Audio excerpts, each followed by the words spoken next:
Coming up on Mountain News at 5:30, it's certainly been a busier than normal forest fire season here in eastern Kentucky, but there is good news. We'll have an update. Plus, hopes are high for the possible release of some hostages being held by Hamas in Gaza. Plus, widespread showers and gusty winds are likely tonight and tomorrow. Your forecast coming up as Mountain News at 5:30 starts now. Dedicated to southern and eastern Kentucky, this is WYMT Mountain News at 5:30. Good evening, I'm Steve Hensley. Starting around November 3rd, we began seeing forest fires pop up across the region. Many officials saying it's already been the worst fire season they've seen in several years. WYMT's Olivia Calfee has more on the numbers and what officials are saying about fire season not being over quite yet. Wildfire season is not over yet, and we have already seen widespread flames. However, Kentucky Division of Forestry wildfire mitigation specialist Kesley Baker says there are officially 0 active fires, but they were hard to contain. From the start of the state emergency on November 3rd, we've had 266 fires that actually burned over 33,000 acres.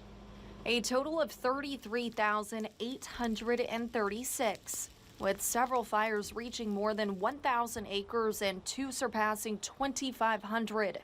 Baker says she is. We often go back and rehab our fire lines and make sure things are still looking good.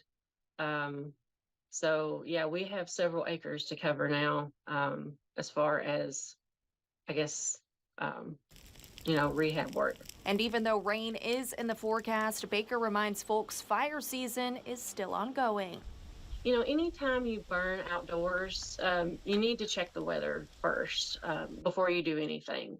Because even if it's after 6 p.m., if you have high winds, it may still not be safe. Encouraging people to learn before they burn.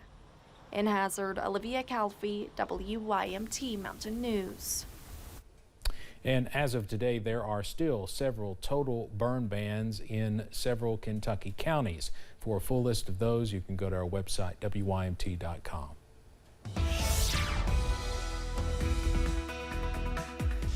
Well, some good news. We are tracking some beneficial rain chances as we go into late tonight, also for much of your Tuesday. So that would definitely help in those fires. Also, that drought that continues to worsen across our region. Up on first alert pinpoint Doppler for your Monday evening, we are tracking a few heavier downpours in Martin County, also into Pike and also Mingo, Logan, and Wayne counties as well in West Virginia. So a few spotty showers in the Big Sandy Valley at this hour, but some more widespread rain is on the way as we go later on into tonight. Temperatures right now anywhere from the lower 50s in Moorhead, also Ashland, to the lower 60s in London, also Manchester. So we are all over the board this evening, and this is all thanks to an upper level low that is spinning close to the Texas-Oklahoma border, producing some severe weather in Mississippi, also Louisiana. No severe weather for our region, but some widespread showers are on the way as we go into tonight. Also tracking some breezy winds. We could see winds up to 30, possibly 40 or 50 miles per hour in those higher elevations. We have a wind advisory in place there,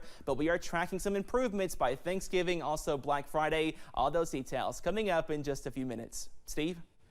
Cameron, thank you. The White House says it believes a deal is closer than ever to free hostages currently being held by Hamas, while the head of the World Health Organization says a dozen premature babies rescued from Gaza's Al-Shifa hospital have been flown to Cairo for specialized care. CBS's Naomi Ruckham has the latest from New York. At the conclusion of the annual turkey pardon event at the White House Monday, President Biden sounded hopeful that some of the hostages Hamas is holding may soon be released. Mr. President, is a hostage deal near? I believe so, but I'm not prepared to talk to you. Believe so? Yes. Multiple sources told CBS News a deal would likely include the release of 50 hostages. We're talking about kids and women and old people.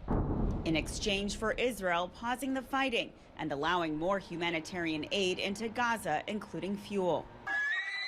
As nighttime fell Monday, Israel kept up airstrikes on what it says are Hamas targets in southern Gaza, while Israel's defense systems intercepted rockets over Tel Aviv. As the war rages on, dozens of the premature Palestinian babies who were evacuated from the besieged Al-Shifa hospital in Gaza are now receiving treatment in Egypt. They are now receiving antibiotics. They are now receiving oxygen. They are now being rewarmed. Health officials say it will take a long time for many of the infants to recover. Naomi Ruckham, CBS News, New York.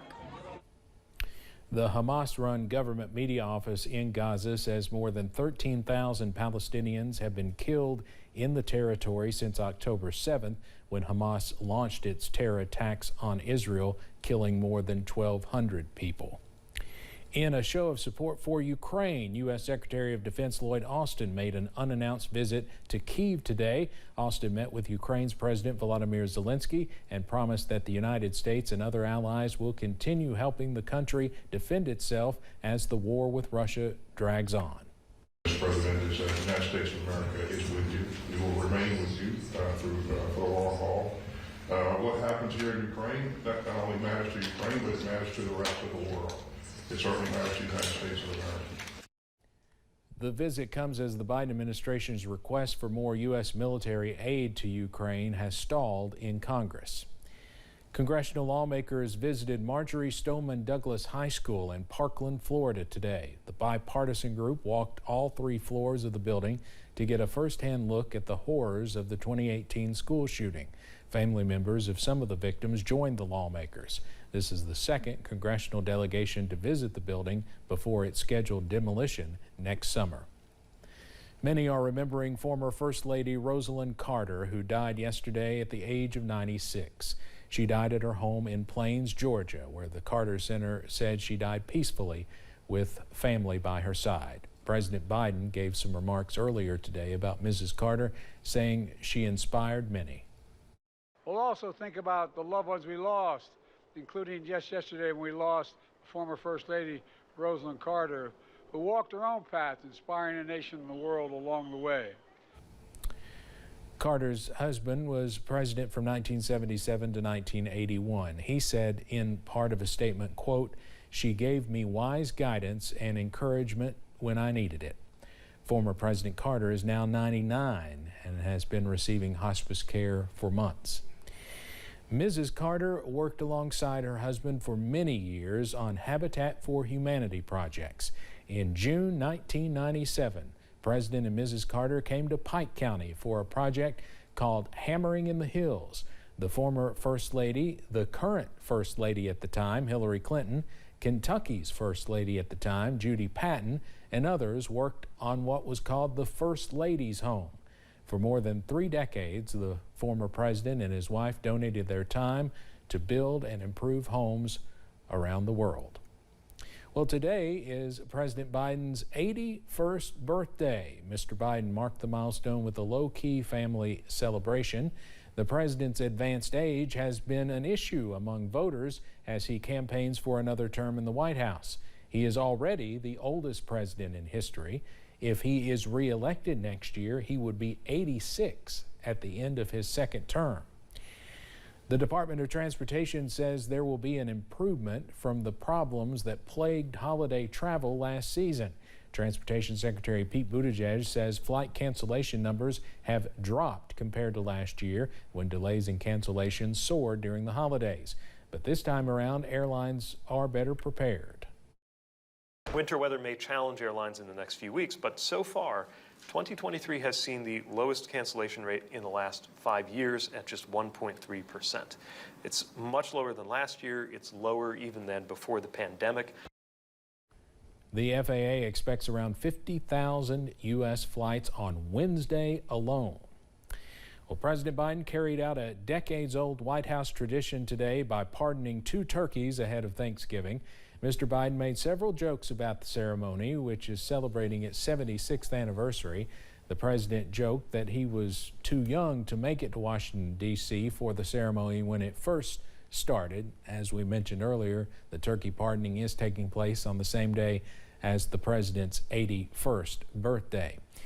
Presidents have spared turkeys off and on as far back as the Lincoln era, but the first official pardon was granted by President George H.W. Bush back in 1989. The event is usually an opportunity for fun commentary by the presidents and the kind of inside detail that the White House rarely shares with reporters. When former President Donald Trump was in the White House, he made impeachment jokes while pardoning the holiday bird. Commissioner of Agriculture Dr. Ryan Quarles pardoned a turkey in Scott County today ahead of Thanksgiving.